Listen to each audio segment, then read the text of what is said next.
Do you know only 39% of IT professionals negotiate their salary, and that number is even lower in freshers and mid-level IT professionals.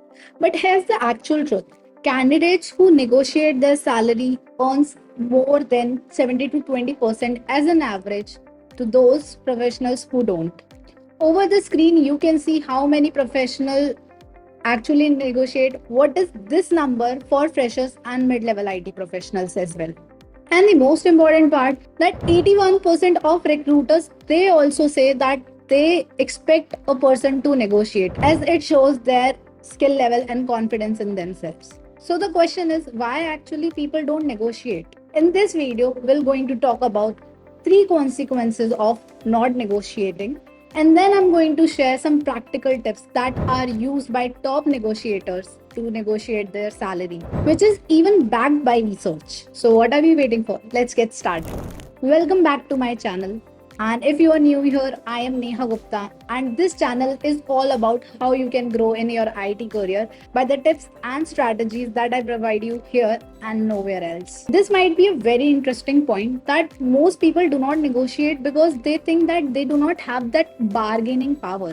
And other professionals, even me, sometime before thought that I only have bargaining power when I have another offer in hand. If I don't, then I cannot negotiate. And I think this is true in many people case where they can only negotiate or they only negotiate when they get the offer letter in our hand. If you have done so, do let me know in the comment box. But here's an important point that you need to understand.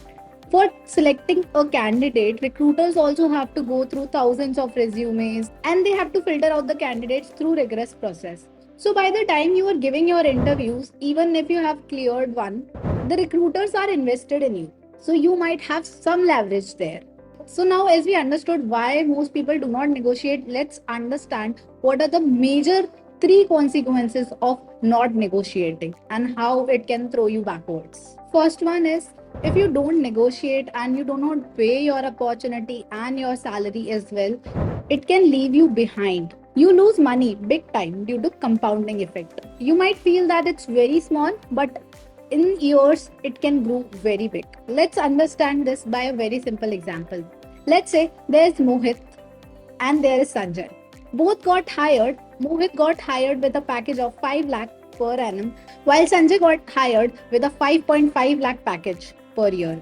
And that's just a 10% difference, which might not feel very big. So by year 10, if they get a raise of 6% annually, which is an average raise that I have taken, they would have a cumulative gap of 75,000 plus. By year 20, they would have a gap of 1 lakh plus. And let's say that Mohit and Sanjay both switched and Sanjay got a hike of 20% while Mohit got a hike of 10 to 15% because he does not know how to negotiate. This gap would increase over time and would be very huge because of the compounding effect. And this is what most people, even you and me, miss, that cost of not negotiating can be millions of dollars. So are you ready for that loss or you want to learn how to negotiate? Let's understand what else Mohit is leaving on the table by not negotiating. The second thing is monetary benefits like performance bonus, relocation bonus, joining bonus, a flexible start date, some extra vacation days, and education reimbursements, which Sanjay is getting by negotiating. Sanjay knows that these are very small things but can add a huge value to his salary package. You know what else Mohit might be missing, and you too, making a good first impression. As negotiation is a professional skill, and your recruiter might actually respect you more for asking confidently, which Mohit is missing on. As negotiation can stand as self awareness, clarity, maturity, and confidence. And if you can relate to any one of them, which you might have done while negotiating or non negotiating, please do let me know in the comment box. Now we have understood that what are the things that Mohit is leaving on the table but Sanjay is getting, and what are the things that you want to get in your next offer letter. Now let's understand the top techniques that are used by the top negotiators like Sanjay to negotiate their offer letter. First, very important, prep before you negotiate, which Sanjay does. Sanjay always does his salary research while job hunting. Sanjay uses these websites that are mentioned on the screen to know what is the current market standard for his role and his years of experience. I have mentioned all these sites in the caption below, so do check it out. And not just only salary, you need to understand the total compensation. That includes your joining bonus, your ESOPs, your performance based raises, your remote allowance, and your upskilling budgets. And be confident while negotiating your salary because you're not asking for help, you're asking the compensation which fairly values your skill. So speak with confidence, not entitlement. Now we have understood what prep Sanjay does while negotiating his salary. Let's understand the conversation between Sanjay and HR. Hey Sanjay, can I know what is your expected salary? Yes, first I would love to understand the full scope of the role and compensation structure, and I'm confident that will align based on the market standards. Now let's understand what does Sanjay say when he receives an offer letter. Hey Sanjay, here's your offer letter. Thank you for the offer. I'm excited.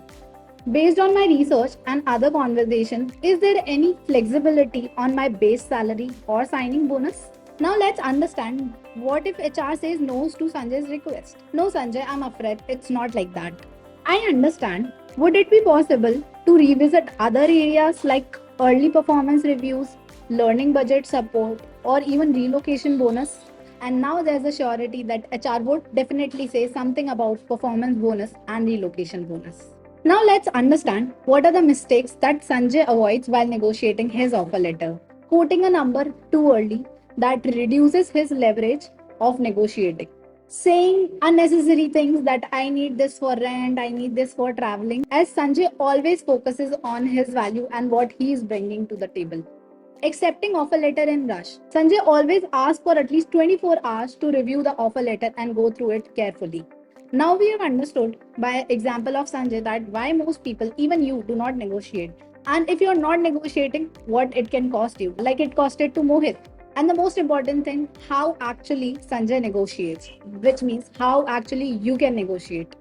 And if you want to take just one thing away from this video, it would be that silence is costing you. Negotiation helps you show your skill, confidence, worth, and even gets you more package and other benefits. And for this video, that is it. And do let me know in the comment section what do you like about this video and any other topics that you want me to cover in the next videos. And do not forget to subscribe for more such amazing content and tips I'm going to bring for you. I'll see you in the next one. Bye.